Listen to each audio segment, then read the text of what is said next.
Nagsawa na ba sila or nagpapalamig lang ng pagbatikos sa administrasyon ni Pangulong Bongbong Marcos ang mga DDS vlogger or mga anti-Marcos? Alam niyo kung bakit ko nasabi yan? Kasi ngayon nakapokus na sila kay Erwin Tulfo, congressman ng party list at tatakbong senador sa ilalim ng coalition under President Marcos. At katunayan, number 1 sa mga survey si Congressman Erwin Tulfo. Kaya ako binabanggit ito kasi ilang linggo na o araw na pinipersona na nila, binabatikos na ang mga Tulfo at si Congressman Tulfo mismo. So, kaya ko na itatanong kung sila'y nagpapalamig o wala na silang makitang issue kay Pangulong Marcos. Kasi yung mga bumabanat na matindi kay Pangulong Marcos, katulad ng vlogger na babaeng nasa Amerika, at saka yung ilang mga vlogger dito, sa nakalipas ng 2 taon. Abang ngayong bagong taon at ngayong bagong taon, mga Tulfo na ang sinisilip nila. Lalo na si Erwin. Pagkatapos magpaliwanag si Congressman Tulfo na siya ay nag-TNT sa Amerika para buhayin ang pamilya, hindi pa rin natigilan. Nanloko pa rin daw at nagsisinungaling.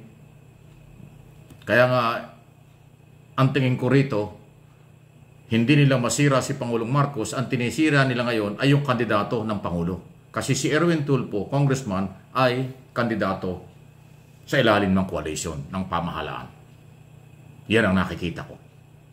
So, maliban dyan, hindi lang po ang gobyerno ang binabatikos ng mga Duterte vloggers or Duterte supporters, pati na ngayon mga Tulfo. Bakit? Anong nakikita niyong problema sa mga Tulfo pagdating ng araw? Magiging tinik ba ito sa politika ng mga Duterte sa 2028 o kung ano man? Ngayon, nakikita ko na rin na parang Duterte vloggers laban sa Tulfo brothers. Kasi dinadami na rin si Rapi Tulfo, di ba? Pero mga vloggers na yan na yung binabanggit eh.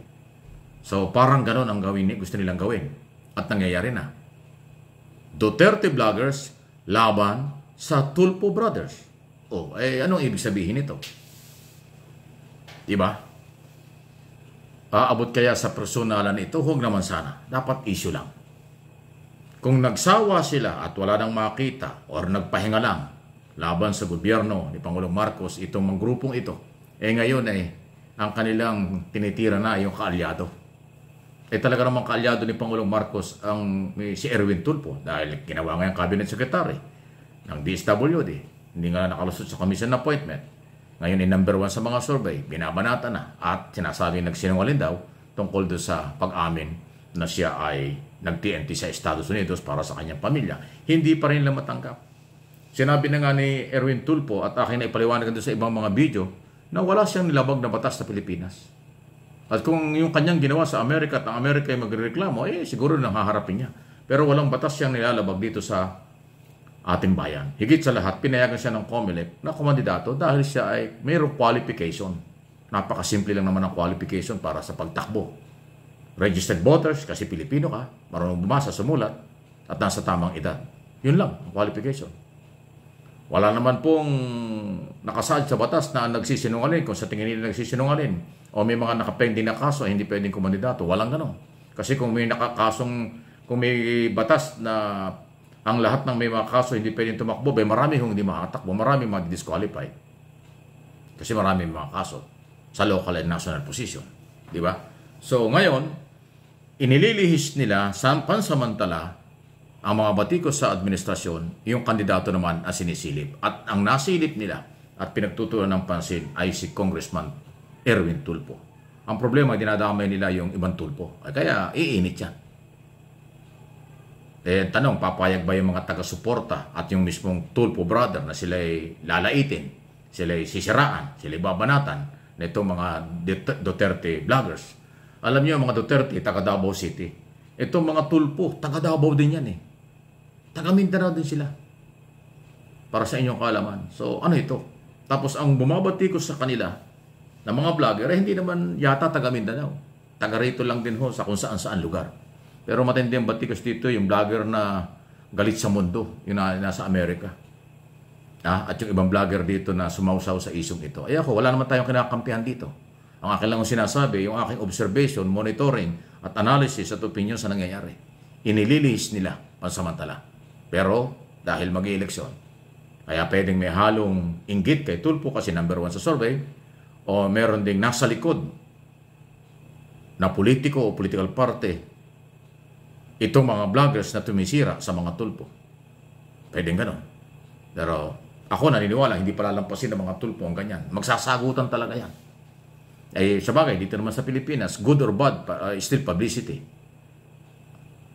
Kung kaya, kung paano nila ginigiba ang Pangulong Marcos, hindi sila nagtagumpay sa loob ng 2 taon kalahati.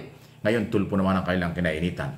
Again, tulad ng tanong ko kanina, insecure ba sila? Natatakot ba sila? Magiging tinik ba sa kanila ang mga Tulfo? Alam ko naman, wala naman Tulfo nagbabalak yata sa national position. Like Vice President o President, wala namang pinag-uusapan ganyan. Di ba? Matapos uga-ugain, sira-sirain, personalin ng mga DDS followers, supporters, si Speaker Romualdez dahil akala nila makakalaban nila. Ngayon, mga Tulfo naman. O, di ba? So, ganyan po yung galaw nila eh.